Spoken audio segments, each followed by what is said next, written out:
Hello everyone, আসসালামু আলাইকুম। আমার ডেইলি রুটিনের একটা দিন চলুন আপনাদেরকে সাথে নিয়ে স্টার্ট করি। আমার সকালটা শুরু হচ্ছে ভোর 5:30 থেকে।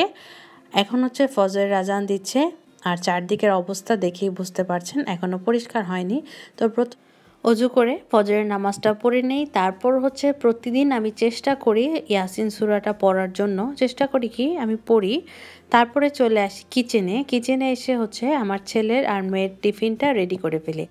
নাগেটস আর চিকেন বলগুলো আমার বানানো, এগুলো আমি বেশি করে বানিয়ে ফ্রোজেন করে রেখে দিই। তারপরে আগের দিন রাতের বেলা নর্মাল ফ্রিজে বের করে রাখি। তারপরে ওদেরকে টিফিনের জন্য রেডি করে দিই। প্রথমটা আমার মেয়ের জন্য টিফিন, পরেরটা আমার ছেলের। দুইটা আমি একসাথে রেডি করে ফেলি, কারণ ছেলের স্কুল 7টা থেকে আর মেয়ের স্কুল 8:30 থেকে। একসাথে রেডি করে রাখলে ঝামেলাটা কম হয়। ভেজে একবারে রেডি করে চলে আসলাম ছেলের রুমে। ছেলেকে ওয়াশরুমে পাঠিয়ে দিয়ে ওর স্কুল ড্রেসটা আমি বের করে দিলাম। সাথে আমার হাঁটার জুতা, আমার মেয়ের স্কুলের জুতা আর আমার ছেলের স্কুলের জুতা একবারে রেডি করে ফেললাম। এখন ছেলেকে একদম ঢেকে ঢেকে রেডি করে দিলাম, কারণ বাইরে যেহেতু ভালোই ঠান্ডা। তো কানটুপিটা, হাতের গ্লাভসটা পরিয়ে তারপরে বাবা আর ছেলেকে বিদায় দিচ্ছি। ওরা বাসা থেকে 7:45-র দিকে বের হয়। এখন যেহেতু শীতকাল, দেখা যায় সেভাবে আলোটা হয় না, কুয়াশা থাকে, ঠান্ডা থাকে। তো ওদেরকে বিদায় দিয়ে আমি গেটটাকে বেশ ভালো করে লাগিয়ে নিলাম, কারণ এই সময়টা অনেক বেশি নীরব থাকে। এখন ওদেরকে বিদায় দেওয়ার পরে আমি একটু নিজেকে সময় দিব, ব্রাশ করব, মুখ ধোবো, এই কাজগুলো আমি পরেই করে থাকি। আর আমি স্কিন কেয়ারের জন্য কজরেক্সের এই অল ইন ওয়ান ক্রিমটা ইউজ করি, সাথে সানস্ক্রিন তো মাস্ট, আর ভেজলিন তো আমার 12 মাসের সঙ্গী, কারণ আমার গরমকালেও ঠোঁট ফাটে এমন একটা অবস্থা। আর আমার যে চিয়া সিডস আর তোকমাটা ভিজিয়ে রেখেছিলাম, এর সাথে একটা খেজুর নিয়ে নিলাম। এটা কারণ যেহেতু নাস্তা খেতে খেতে অনেকটা সময় লাগবে, অনেকটা সময় আমার পেটটা ভরা রাখবে। তো আমি একটু এখন আরামে বসে জানলার পাশে আমি চিয়া সিডসটা, তোকমাটা খাবো, সাথে একটা খেজুর খেয়ে নিব। এতে করে অনেকটা সময় আমার পেটটা ভরা থাকবে। তো কিছুক্ষণ সেখানে বসে থাকার পরে চলে আসলাম ছেলের রুম ক্লিন করার জন্য, কারণ এখন বাজে 7:10 কি 7:15 এরকম। আর এই সময় থেকে মেয়েকে উঠাতে আরও 1 ঘন্টার মতো সময় আমার হাতে আছে। এই সময়টাকেও আমি কাজে লাগিয়ে ফেলি, যাতে করে আমার স্কুল থেকে মেয়েকে নিয়ে আসার পরে ঝামেলাটা কম হয়। ছেলের রুমটাকে আমি একটু সুন্দর করে ক্লিন করে ফেললাম, বাসি বিছানাটা গুছিয়ে নিলাম। আর যে কাপড়গুলো খুলে গেছে, একটা হ্যাঙ্গারও ওর রুমে রাখি স্কুল ড্রেসটা রাখার জন্য। তারপরে চলে গেলাম বারান্দাতে কাপড়গুলো নিয়ে এসে ভাঁজ করার জন্য। এই কাজটা আমি আগে রাতে করতাম, শীতের সময় যেহেতু কাপড়গুলো ঠিকমতো শুকাতে চায় না, এই জন্য আমি সারা রাত বারান্দাতে রেখে দিই। তারপরের দিন সকালবেলায় এনে ভাঁজ করে ফেলি, ভাঁজ করে যেখানেটা সেখানে রেখে দিই। এতে করে ঘরবাড়ি তাড়াতাড়ি পরিষ্কার লাগে আমার কাছে মনে হয়, কারণ কাপড় জমালেই ভাঁজ করার জন্য অনেকগুলো জামা হয়ে যায়। তো ছেলের রুমটা ক্লিন করে ফেললাম।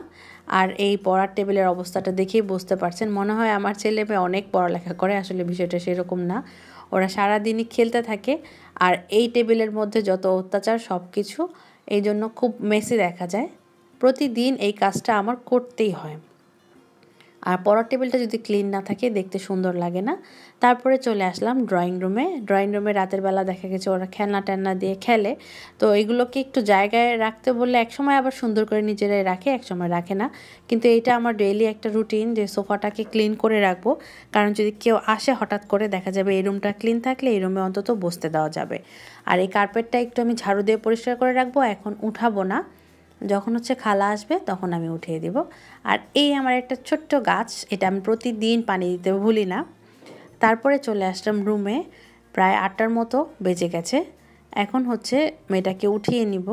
এই যে আমার মেয়ে এত সুন্দর করে ঘুমাচ্ছে, প্রতিদিন খুব মায়া হয় ওকে ডাকতে।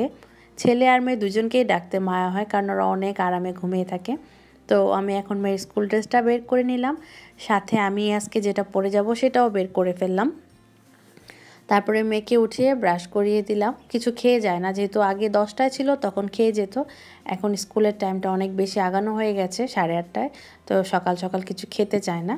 তো আমি ওকে একটু রেডি করে দিলাম। রেডি বলতে ও নিজে এখন রেডি হতে পারে, চুলটা শুধু আমি আঁচড়ে দিই। আর প্রতিদিন একটা জিনিস আমার খুব মজা লাগে, জুতা পরবে আর প্রতিদিন জিজ্ঞেস করবে এটা এই পায়ের, এটা এই পায়ের।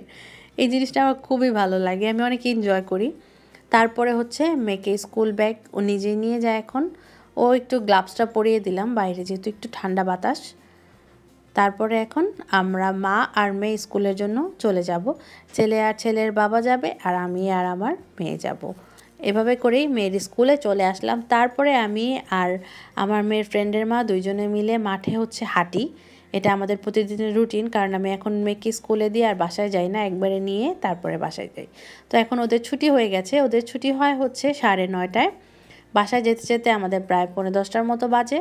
আর ছেলে আর ছেলের বাবারা 10টার মধ্যে বাসায় চলে আসে। প্রায় 15 মিনিটের ডিফারেন্সেই আমরা হচ্ছে বাসায় যাই একসাথেই। তো এখন ছুটি হয়েছে, 5 মিনিট 10 মিনিট একটু খেলবে, এটাই তো স্বাভাবিক বাচ্চারা। তো ওরা একটু খেলার পরে আমরা এখন বাসায় চলে যাব। আর বাসায় যাওয়ার সময় প্রতিদিনই দেখা যায় টুকটাক কিছু যেগুলো কেনাকাটা থাকে ঘরের জন্য, সেটা আমি এই টাইমেই করে থাকি, কারণ এই টাইম ছাড়া আর নামা হয় না আর করাও হয় না। আর একটা মেয়েদের চেয়ে ভালো কিন্তু জানে না ঘরে কোনটা শেষ হয়ে গেছে কোনটা লাগবে এরকম।